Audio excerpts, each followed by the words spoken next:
I'm Sean Tynan with Advisors Living Real Estate in Andover, Massachusetts. And I'm Alex Bitnerovich, Sean's wife, and I also manage the daily operations. We're here today to talk about real estate, and specifically, what do you have prepared for us? So today we're going to be talking about the current real estate market trends in New England, but not just New England. We're also going to compare the market here a little bit to the rest of the country and explain what that means for buyers and sellers of real estate. All right, so you put together a bunch of questions for me to answer I have. off the cuff. Yeah, I have a few questions prepared, so this is going to be a little bit more like an interview format.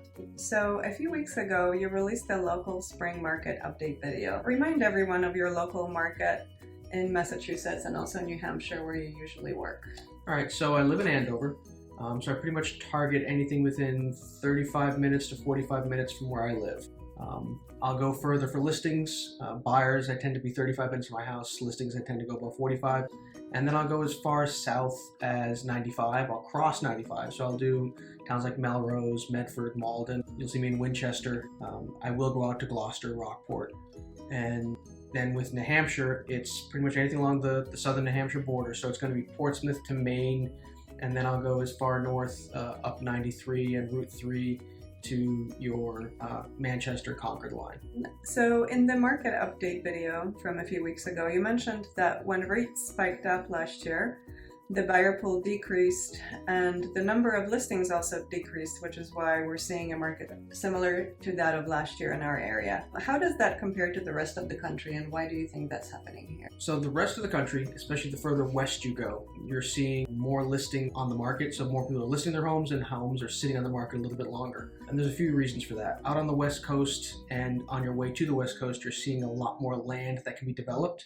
Here in New England, you've got a very small area of available buildable land. If you look in states like Utah, Wyoming, large swaths of California, Washington, there's a lot of space there, so you get bigger development. So a builder would be able to put together, a 50 unit or a 100 unit or 200 unit, like single family homes. You don't see that too much in this part of New England. So there's more building that was started, more inventory. So, and then you also have layoffs that are happening on the West Coast. We all know that there was a lot of layoffs from tech industry and a few other industries, and a lot of that was affecting the West Coast and not New England.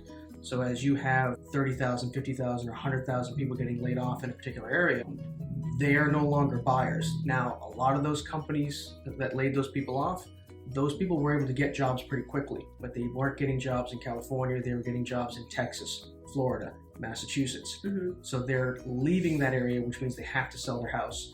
So if you've got a glut of people selling their houses simultaneously while interest rates rose and you had fewer buyers entering the market, you start to see that buildup of inventory, and you're starting to see price drops in a lot of those areas. So the further west you go, the more listings you're seeing, the more price drops you're seeing, and you're still seeing that fewer buyers. You come up here into New England, population is stable or growing, and you're seeing fewer listings because you don't have the massive developments. The developments you do see are condominium towers mostly, more like that garden style. But the people looking for single family homes, you're not getting those big developments of 50 units or 100 single family homes being built.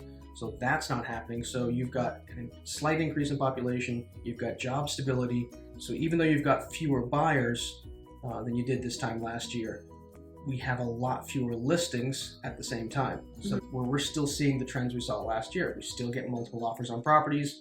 You're still seeing people waive different contingencies. And the listings are still moving very fast. So the people who are listing, that house is going under agreement still within like 2 weeks or 3 weeks. Do you expect to start seeing the same trend in our local areas as we are seeing on the West Coast, or that won't really affect us as much? It's going to trend that way. We're going to head towards more of a normal market, but barring an economic crisis, at least where we live here in New England, I anticipate the market to stay very strong. So as the listings come and people become more comfortable with that 6.5% or 7% interest rates that we're seeing, you're going to see the buyer pool grow, you're going to see the listing pool grow, and if the buyers come back the way they would have in most spring markets, maybe they're going to come in the summer instead of the spring, you'll start to see more stable market, and possibly 6 months from now or a year from now, we might actually go into a slight buyer's market. Do you think that we'll eventually start to see an uptick in listings in our part of the country? Or do you foresee this trend continuing for much longer? Listings are coming. They have to come because life always happens. No matter what, somebody's getting married, somebody's getting divorced, they're getting promoted, somebody's getting laid off, or they're getting transferred, they're going to be moving to another state.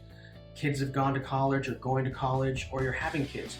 Whatever life event is happening, you're going to either need to sell the house you're in because it's too big, or purchase another house because the house you're in is too small. Or you're going to be retiring and you're going to be moving into condos instead of a single family home.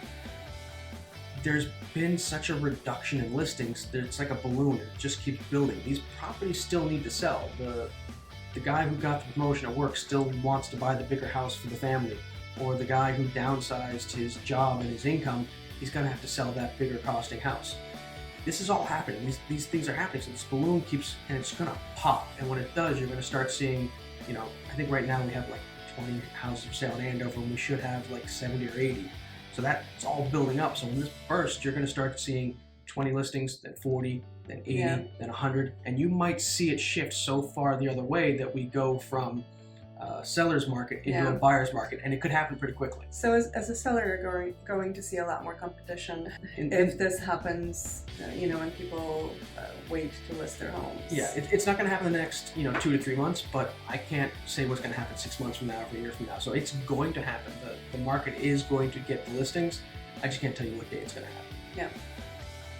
Things are going to be more stable. Moving a little bit more.